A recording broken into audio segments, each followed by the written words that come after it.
आज ही Doubtnut app download करें। Doubtnut पर होगा अब आपके सभी मैथ्स, केमिस्ट्री, फिजिक्स और बायोलॉजी डाउट्स का सफाया। बस अपने क्वेश्चन की फोटो खींचो, उसे क्रॉप करो और तुरंत वीडियो सोल्यूशन पाओ। Download now.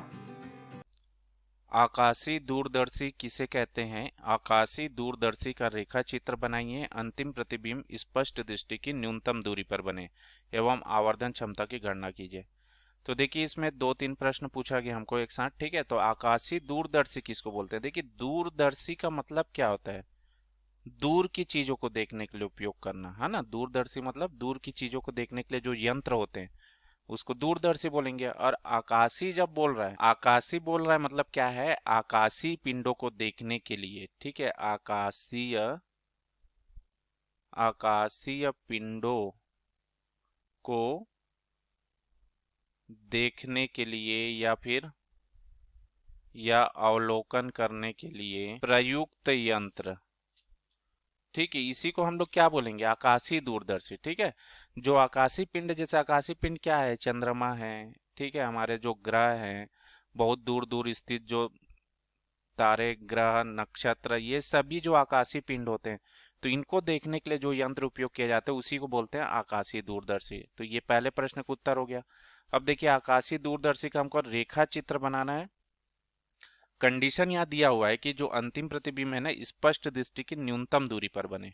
ठीक है, तो चलिए ये चित्र कैसे बनेगा इसको यहाँ मैं प्रदर्शित करता हूँ। तो ये देखिए, आपको यहाँ पर रेखा चित्र दिखाई दे रहा है। तो इसमें क्या होता है ना, दो लेंस उपयोग किए जाते हैं। ठीक है, तो ये पहला जो लेंस होता है ना, इसको बोलते हैं ऑब्जेक्टिव लेंस, है ना। ऑब्जेक्टिव लेंस हिंदी में बोलते हैं अभिदृश्यक लेंस। ठीक है, अभिदृश्यक लेंस। और दूसरा जो लेंस होता है ना, इसको हम लोग बोलते हैं नेत्रिका बोलते हैं। ठीक है, आई पीस बोलते हैं इंग्लिश में। तो क्या होता है, जो अभिदृश्यक लेंस होता है ना, उसका द्वारक बड़ा होता है ना।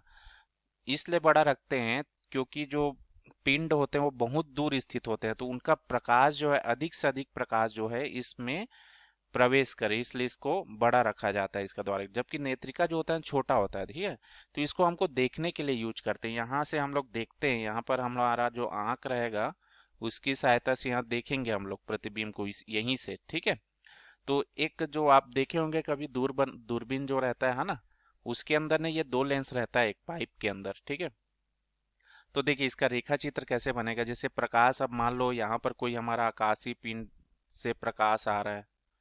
ठीक है, यहाँ पर आकाशीय पिंड से ये प्रकाश आया। ठीक है, तो इस पर प्रकाश आपतित हुई, तो देखिए ये अपवर्तन होगा, उत्तल लेंस है। तो अपवर्तन होने के पश्चात क्या होगा, देखिए यहाँ पर कहीं पर प्रतिच्छेद होगा, तो यहाँ पर इसका प्रतिबिंब बनेगा। तो देखिए ये प्रतिबिंब छोटा बनता है और उल्टा है। देखिए बी ए लिखा है ना, यहाँ पर मान लो आकाशीय पिंड ए बी था, तो यहाँ पर देखिए उल्टा प्रतिबिंब बनता है। अब ये जो प्रतिबिंब जब बनता है ना, तो हमारा नेत्रिका के लिए वस्तु की तरह कार्य करता है। यहाँ पर जो एफ ओ आपको दिख रहा है ना, ये एफ ओ क्या हो जाएगा? अभिदृश्यक की फोकस दूरी। ठीक है, ये क्या है? अभिदृश्यक की फोकस दूरी। ओ लिखा है ना, ओ मतलब ऑब्जेक्टिव लेंस, उसी से ये पता चलता है ना। और एफ ई क्या बता रहा है? नेत्रिका की फोकस दूरी। ठीक है, नेत्रिका की फोकस दूरी। ठीक है, तो ये फोकस दूरी, देखिए फोकस दूरी पर ही यहाँ पर बनता है ये प्रतिबिंब। ठीक है, उल्टा प्रतिबिंब और छोटा। अब ये वस्तु की तरह कार्य करेगा नेत्रिका से। जब यहाँ से हम लोग देखेंगे तो ये प्रकाश जैसे यहाँ से आई, ठीक है, ये अलग अलग तरीके से। ठीक है, ये यहाँ से प्रकाश मान लो इस तरीके से टकरा रही है, तो ये सब प्रकाश देखिए हमारी आंख में आएगी, और आंख से हम लोग फिर जब इसको देखेंगे तो ये बैक ट्रैक होता है ना। तो ये हम लोग जब इसको देखेंगे तो इसको देखिए पीछे तरफ जब हम लोग बढ़ाएंगे, ठीक है, तो ये यहाँ पर प्रतिच्छेद करेगा। तो यहाँ पर आप देख रहे हैं, देखिए ये बड़ा प्रतिबिंब प्राप्त हो रहा है। ये क्या है हमारा? तो देखिए यहाँ पर हमको लेंस को एडजस्ट करना पड़ता है। ठीक है, ये डी जो है ना, स्पष्ट दृष्टि के लिए न्यूनतम दूरी है। ठीक है, स्पष्ट दृष्टि की न्यूनतम दूरी। तो यहाँ पर प्रतिबिंब बनाने के लिए ये लेंसों को एडजस्ट करना पड़ता है। ठीक है, तभी यहाँ पर प्रतिबिंब बनेगा। तो ये जो ए डैश और बी डैश हमारा है ना, बी डैश ए डैश, ये हमारा अंतिम प्रतिबिंब है। ठीक है, ये हमारा अंतिम प्रतिबिंब है और यहीं पर प्राप्त होना चाहिए बोला है, ठीक है, डी पर। तो ये देखिए हमको बड़ा मिल रहा है यहाँ पर, ठीक है, पहले कितना छोटा था, अब देखिए आवर्धित होके मिल रहा है। तो इस तरीके से हमको क्या है, दूरबीन के माध्यम से, दूरदर्शी के माध्यम से हम वस्तु जो आकाशीय पिंड है उसको बड़ा करके देखते हैं, ठीक है। तो ये हो गया रेखा चित्र। अब यहाँ पर एक क्वेश्चन और है कि आवर्धन क्षमता की गणना करना है। तो देखिए आवर्धन क्षमता की गणना हम लोग कैसे करेंगे, ठीक है। तो आवर्धन क्षमता, तो इस केस के लिए क्या मिलता है, आवर्धन क्षमता क्या मिलता है हमको, -FO/UE, ठीक है। तो FO क्या है, विदृश्यक की फोकस दूरी, UE जो है जो हमारा यहाँ पर जो प्रथम प्रतिबिंब प्राप्त हुआ है ना, उसकी दूरी बोल सकते हैं नेत्रिका से। नेत्रिका के लिए वस्तु की तरह कार्य करेगा। तो ये सूत्र मिलता है हमको, ठीक है। तो इसको कैसे ज्ञात करेंगे, हमको ना FO निकालना पड़ेगा, ठीक है। अभिदृश्यक की जो फोकस दूरी है ना, ये ज्ञात करनी पड़ेगी। तो इसको कैसे ज्ञात करेंगे, हमारा लेंस सूत्र जो है, लेंस सूत्र क्या होता है, 1/F बराबर 1/V माइनस 1/U। तो यहाँ पर देखिए माफ कीजिए, F हो तो हमको पता है ना, विदृश्यक की फोकस दूरी लेंस का है तो वो तो पता है। यहाँ पर UE हमको पता नहीं होगा क्योंकि वो लेंस के अंदर बनेगा वो प्रतिबिंब, ठीक है। तो UE निकालना है ना, तो हमको इसको भी फोकस दूरी के रूप में कन्वर्ट करना पड़ेगा, ठीक है। तो कैसे करेंगे, देखिए ये सूत्र हम लोग लगाएंगे। तो इसको क्या लिख सकते हैं, 1/FE 1/VE माइनस 1/UE, नेत्रिका के लिए देख रहे हैं हम लोग, ठीक है। तो VE जो है, ठीक है, UE जो है, देखिए आपतित प्रकाश के विपरीत दिशा में, तो ये माइनस में आएगा। और VE जो बनेगा, ये V क्या बता रहा है, हमारा जो अंतिम प्रतिबिंब का जो इमेज बना ना, इसी को बता रहा है। तो अंतिम प्रतिबिंब का इमेज हमको कितना D पर प्राप्त हुआ ना, तो इसको 1/D लिख सकते हैं माइनस, और ये हो जाएगा 1/-UE। और ये D देखिए अपोजिट दिशा में होगा, ये आप देख रहे हैं ना, ये D जो है, देखिए आपतित प्रकाश की किरण की दिशा में होती है ना तो उसको धनात्मक लेते हैं, इसके विपरीत होती है ना तो उसको ऋणात्मक लेते हैं हम लोग, ठीक है।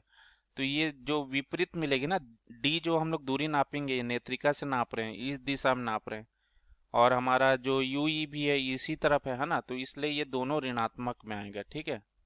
तो ये क्या मिल जाएगा, ऋण 1/D, और ये ऋण ऋण धन हो जाएगा 1/UE। तो 1/FE बराबर इतना मिल जाएगा। तो अगर हम लोग क्या करें, 1/UE लिखें, तो इसको लिख सकते 1/FE धन 1/D, ठीक है। तो ये हमारा समीकरण 2 हो गया, ये हमारा समीकरण 1 था। अब इसमें हम लोग UE का मान रख देंगे, UE मतलब यहाँ पर 1/UE है ना। तो m क्या मिल जाएगा, देखिए समीकरण 1 व 2 से m is equal to -FO, और यहाँ पर 1/U की मान रखेंगे 1/FE धन 1/D।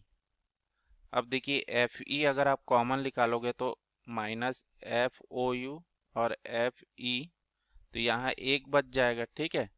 और यहाँ उसी का भाग देते हैं तो ये FE ऊपर चला जाएगा। तो ये देखिए ये हमको जो व्यंजक मिलेगा ना, यही आवर्धन क्षमता के लिए व्यंजक हो जाएगा। यहाँ पर एक बार फिर से मैं बता देता हूँ, F जो है ना हमारे अभिदृश्यक लेंस की फोकस दूरी, FE क्या है, नेत्रिका की फोकस दूरी, ये पता है। और D जो है स्पष्ट दृष्टि के लिए न्यूनतम दूरी, D भी हमको पता है 25 सेंटीमीटर होता है। तो देखिए ये सभी मान पता है, तो यहाँ से हम लोग आवर्धन क्षमता निकाल सकते हैं। तो ये हमारा उत्तर हो जाएगा। क्लास 6 से 12 से लेके नीट, IIT, JEE मेंस और एडवांस के लेवल तक 10 मिलियन से ज्यादा स्टूडेंट्स का भरोसा। आज ही डाउनलोड करें डाउटनेट ऐप या व्हाट्सएप कीजिए अपने डाउट्स 8400 400 400 पर।